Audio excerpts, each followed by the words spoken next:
on maîtrise pas tout et c'est ça qui est super en fait. Du coup, je m'appelle Séverine Scaglia et je suis prof à Brassard avec les AG4 dans l'année et là pour un module spécifique sur la linogravure. La linogravure, c'est une technique où tu creuses une plaque de linoléum de manière à ce que tu creuses soit blanc et du coup tout ce qui est en relief soit noir.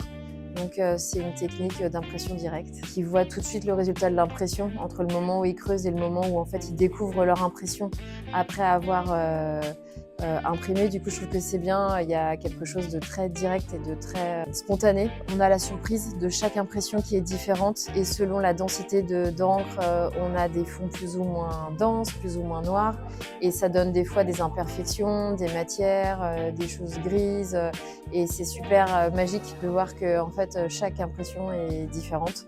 C'est une technique qui permet différents types de supports. On peut imprimer sur du papier fin, notamment du papier de soie qui permet vraiment à l'encre d'être bien absorbée, sur du papier plus épais en utilisant une presse, ou bien sur du textile. Une technique très facile d'accès parce qu'on trouve le matériel facilement dans des magasins de beaux-arts. C'est pas trop onéreux.